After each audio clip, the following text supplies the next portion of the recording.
everyone, Amanda here. As you know, on Wednesdays we make cards.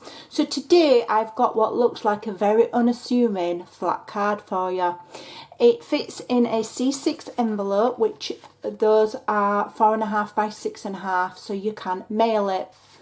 Now it looks unassuming, but believe you and me, it's a showstopper, so let me show you, and then I'm going to give you a full tutorial on how to make the base.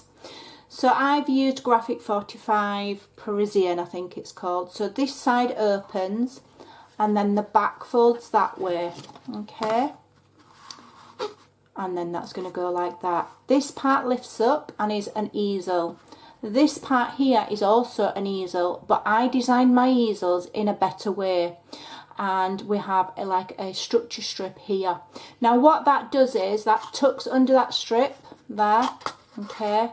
And it gives you a stable platform for your easel cards. And what that will avoid is that will avoid it on the mantelpiece over time going like this, okay, and flopping. You won't get a floppy easel card using my design. Alright, so as you can see, it's quite a lovely dimensional profile. If I can try gently and lift it up, you'll see that you've got these triangular folds here, then you've got your double easel, lots of room for decorating. You can go really dimensional on this one if you like, as long as you stick within the the perimeters of the card as it folds. It really is a showstopper. You don't need any fancy dies, it's just some clever scoring. If you use good quality cardstock, it will absolutely be amazing. So get yourself comfy and let's show you how to make it. Okay, so let's start constructing our card. Now when I'm making cards, or just about anything, I will use either white or black cardstock, and the reason being it's far cheaper than purchasing colours. Colours often come in packs, or if you can only buy one sheet, it's expensive. So I always just use black or white, and then I make them beautiful by how I decorate them. So there's a scrimpy tip. So what we're going to do is we're going to score at 6. Oh, I've gone completely off kilter there. I'll try again. 6. Then we're going to score at 4 and 8. Okay. Then we're just going to go back in, and at these two panels here, the one to the right and the one to the left on the top half, we're going to score at 2, but just down to the middle score line, just down to the 6-inch mark, not all the way. And then right over at the far side, you're going to score at 10, but only down to the 6-inch score mark, not all of the way. Okay, right, so now we can get rid of the scoreboard. So what you want to do now is fold and burnish all of those score lines. I just need to be careful because I went off centre on one of mine. There we go, there it is.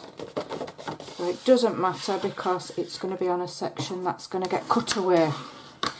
So fold and burnish all of those.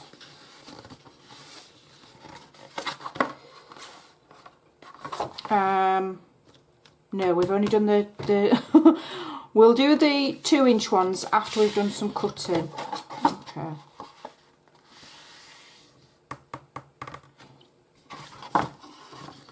So fold and burnish all of them except for that 2-inch score mark that we did. Okay, otherwise you're going to end up in a hot mess. So what you want to do now is have it facing you with your the two score lines here at the bottom, okay, and you need to cut away these 2 top panels. Alright, as neat as you can.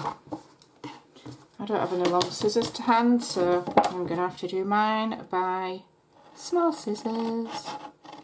And when you cut these panels away, save them because you're going to use them, well, you're going to use at least one anyway. Okay, so we're cutting that one away, and then we're cutting down here. Obviously you can use your trimmer if you want to get it really accurate. Okay.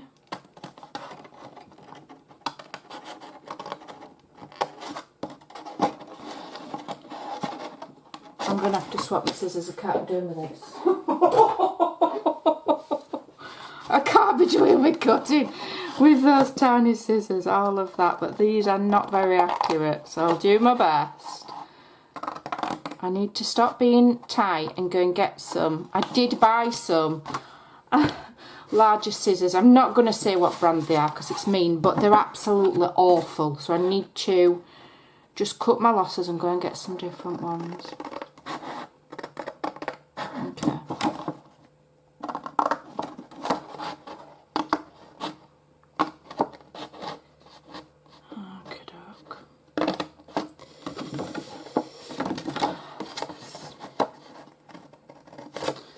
Sorry, it's painful watching me cut because I don't have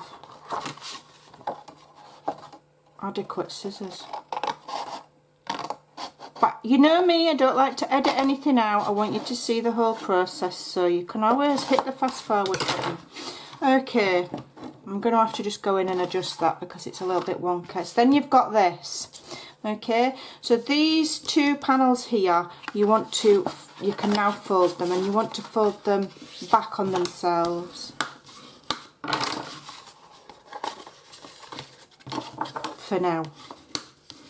Okay, if you make sure you're using a good quality cardstock, it won't matter if you fold one way and then fold the other, it won't crack. My card won't crack. So the fact that I'm folding against the way that I've scored won't matter. Okay, that's how you know you've got good cardstock.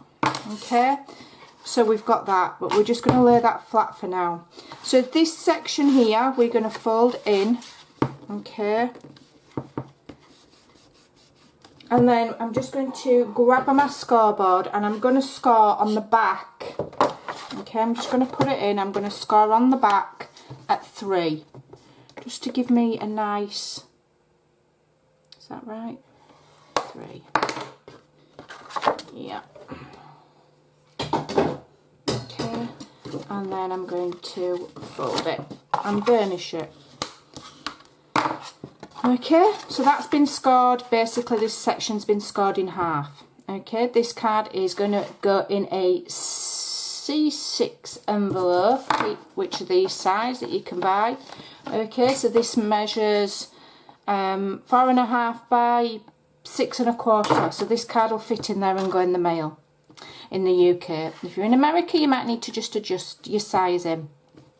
So now what we're going to do is we're going to take one of the panels that we cut away at the top there, and we're going to use this to construct our bottom easel. So what you want to do is just get your trimmer, and the first thing you want to do is just cut a sliver off, like not even quite 1/8 of an inch, just under. Okay, just a sliver. That is just so that you've not got too much bulk within your card to close the front, so that it all folds together nicely, basically. So then you want to get your scoreboard, okay, and we're going to score this on the long side. We're going to score it at 1/2 inch, half an inch, 2.5, 4.5, and 5.5. Okay. So what we're going to do is we're going to cut this far strip away here, which is just about 1/2 inch, but you need to put it to one side. Put it to one side because you're going to use it. We don't waste card. We're going to need it in a minute. So what you want to do here is you want to fold and burnish those score lines.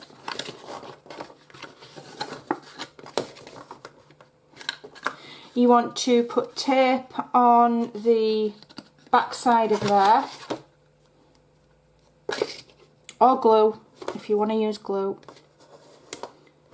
Okay, and then this section here, okay, you need to cut in at each side about 3/8 of an inch. There's no exact measurement. It's just to create a flap, so when it tucks under it doesn't stick. Okay, so don't worry if it's not perfect, it's not going to show. So basically you're just creating a flap that's ever so shorter than the width of the piece of card, do you see? Yeah, so that when it tucks under, it's not getting in the way. Okay. Let's move this. So this is the only tricky part.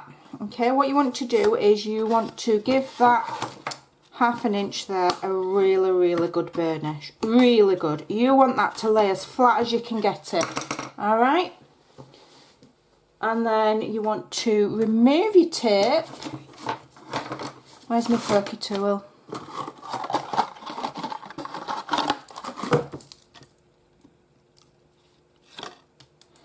And then because you've cut a sliver off, okay, you need to centralise it. Move that top flap out of the way.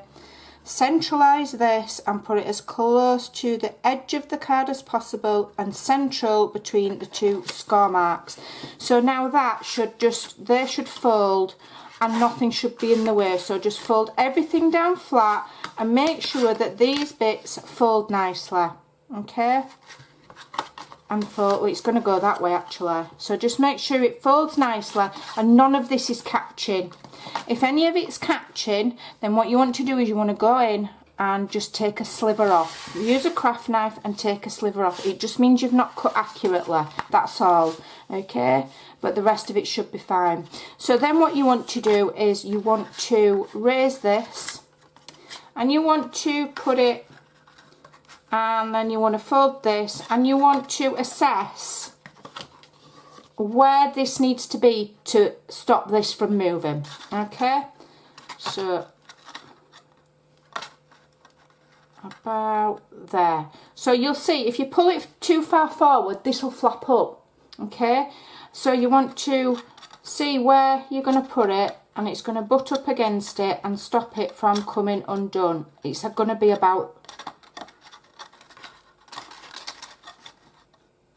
there, okay?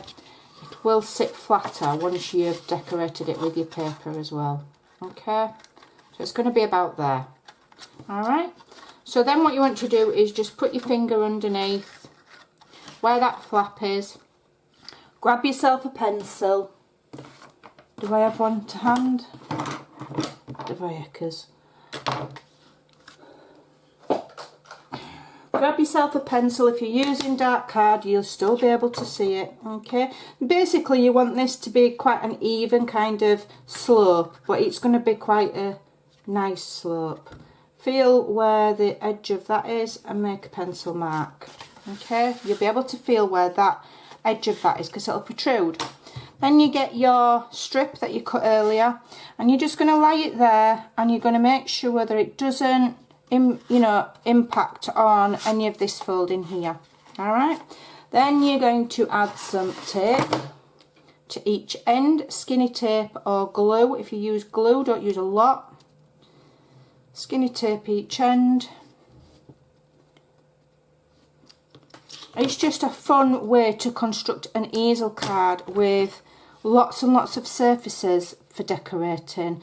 I've made this style of easel before with the little strip and the folding over mechanism and it just works because what it does, because we've added this design element and I've come up with this myself. I made this up. Because we've got that, what can happen sometimes with easel cards is they can just go like that, yeah, and go floppy. But because we've added this stability strip, okay, that will never go floppy.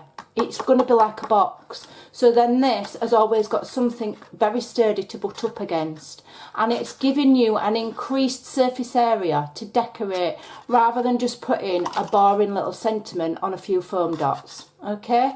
It's just giving you more interest. You can add more things, you can add more flowers or more butterflies, or you've just got more space to decorate, and then obviously it will all still fold flat, okay?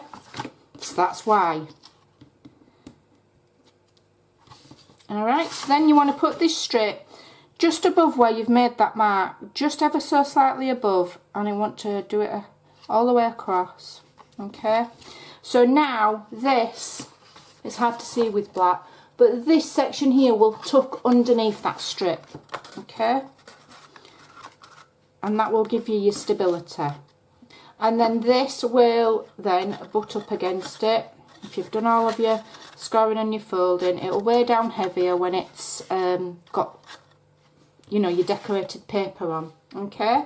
And then you've got these here which will just lift up like so. So you've just got multi-dimension in your easel card. And then decorate it all with your lovely papers. It'll stand sturdy. The nicer paper you use, the better. And then all you need to do is dismantle it, fold it flat, okay, fold it flat, and then the back one folds to the back and the front one folds to the front. That way you've got quite a slim profile to fit in that standard size envelope and stick in the mail.